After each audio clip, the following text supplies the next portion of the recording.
अस्सलामुअलैकुम, उम्मीद है कि आप खैरियत से होंगे। तो जैसा कि आप देख सकते हैं, आज की हमारी वीडियो का टॉपिक है how to find R equivalent and C equivalent in parallel circuits. तो सबसे पहले आर इक्विवेलेंट क्या होता है? आर इक्विवेलेंट जो होती है ये होता है total resistance in a circuit. ठीक है, जो टोटल रेजिस्टेंस हो पूरे सर्किट की जो रेजिस्टेंस होती है ना, उसको आर इक्विवेलेंट कहते हैं। और जो सी इक्विवेलेंट है ये होता है टोटल कैपेसिटेंस। तो किसी सर्किट की टोटल कैपेसिटेंस को सी इक्विवेलेंट कहते हैं। तो आर इक्विवेलेंट हम फाइंड कैसे करते हैं? ये पैरेलल सर्किट्स में सबसे पहले हम पैरेलल सर्किट कर रहे हैं। इंशाल्लाह नेक्स्ट वीडियो में हम जो है वो सीरीज सर्किट्स करेंगे, मतलब सीरीज़ में अगर ये रेजिस्टेंस लगा हो तो उनमें कैसे आर इक्विवेलेंट फाइंड करते हैं, और कैपेसिटेंस अगर सीरीज़ में लगे तो उनमें कैसे फाइंड करते हैं। तो सबसे पहले हमें एक मेन चीज़ याद रखनी है कि voltages always remains same in parallel condition। ठीक है, ये चीज़ हमने याद रखनी है कि वोल्टेजेस हमेशा सेम रहते हैं। तो यहाँ पर अगर हम देखें तो इसके क्रॉस V1 होगा, इसके क्रॉस V2 होगा और इसके क्रॉस V3 होगा। ठीक है, हर रेजिस्टेंस के क्रॉस मतलब इस पूरे पार्ट के क्रॉस जो वैल्यूज़ होंगे वो V1, V2 और V3 होंगे। तो पता है जिस तरह की अभी हमने पढ़ा V इज इक्वल टू होगा V1 के, which is equal to V2 and which is equal to V3। जबकि जो करंट है वो डिवाइड हो जाता है। ठीक है, करंट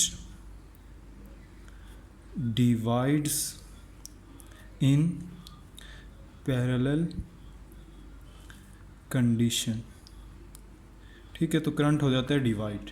तो जो टोटल करंट होगा वो इक्वल टू होगा हमारे पास जो टोटल करंट में इक्विवेलेंट लिख देते हैं, चलो, या टोटल आर टी लिख देता हूँ, आई टी। ठीक है, इक्वल टू होगा I1 के प्लस I2 के प्लस I3 के। अब जो I1 है वो क्रॉस है R1 के, जो I2 है वो जा रहा है R2 की तरफ, और जो I3 है वो R3 के रिस्पेक्टिवली। ठीक है, तो हमें पता है ओहम्स लॉ के अकॉर्डिंग टू ओहम्स लॉ ये होता है जी V इज इक्वल टू होता है आई आर। ठीक है, तो अगर I फाइंड करना वो होगा V अपॉन आर के इक्वल। सही, तो अगर हमने I1 फाइंड करना है तो होगा V1 अपॉन R1। इसी तरह I2 इज इक्वल टू हो जाएगा V2 upon R2 and I3 is equal to हो जाएगा V3 अपॉन R3। ठीक है, तो अगर इस इक्वेशन में इक्वेशन 1 हम इसको कहते हैं, अगर इसमें हम प्लेस करें वैल्यूज़ को तो जो I इक्विवेलेंट होगा वो होगा हमारे पास V अपॉन आर इक्विवेलेंट। ठीक है, total resistance upon total voltage upon total resistance. ठीक है, अगर I1 पुट करें तो वो होगा V1 वोल्टेजेस रेजिस्टेंस 1 के क्रॉस और R1 रेजिस्टेंस। ठीक है, ओहम्स लॉ से सिंपल हम वैल्यूज पुट करें इस इक्वेशन में। इसी तरह V2 अपॉन R2 और इसी तरह V3 अपॉन R3। ठीक है, तो जैसा कि हमने अभी पढ़ा कि जो ये वोल्टेजेस होते हैं ये हमेशा सेम रहते हैं, तो मैं सबको V1, V2, V3 की जगह V लिखने वाला हूँ। ठीक है, तो V अपॉन R इक्विवेलेंट हो जाएगा हमारे पास V upon R1 plus V upon R2 plus V upon R3। तो तीनों में वोल्टेज सेम है, V हम लेने लगे कॉमन। V कॉमन ले लिया, अंदर बचा 1 upon R1 plus 1 upon R2 plus 1 upon R3। ठीक है, तो दोनों तरफ वोल्टेजेस आ रहे हैं ऊपर, तो दोनों की कटिंग हो गई। तो ये आ गया 1 upon R equivalent is equal to 1 upon R1 plus 1 upon R2 plus 1 upon R3। ये आ गया हमारा रेजिस्टेंस का जो कह सकते हैं फाइनल फार्मूला। ठीक है, तो इन पैरेलल जैसा कि हमने कहा कि वोल्टेजेस रहते हैं सेम, करंट होता है टोटल सम के इक्वल, ओहम्स लॉ यूज़ करते हैं, उनकी वैल्यूज पुट की, तो आर इक्विवेलेंट हमारे पास आ गया 1 अपॉन आर इक्विवेलेंट। जो आर इक्विवेलेंट आएगा वो इन्वर्स, जब आंसर आएगा उसको इन्वर्स कर लेंगे तो हमारे पास आर इक्विवेलेंट आएगी 1 अपॉन आर इक्विवेलेंट का फार्मूला। ठीक है, तो अब कैपेसिटेंस का फार्मूला हमें पता है। कैपेसिटेंस जो होता है ना वो इक्वल होता है इन्वर्स ऑफ रेजिस्टेंस के। ठीक है, इन्वर्स ऑफ रेजिस्टेंस का मतलब है 1 अपॉन आर के।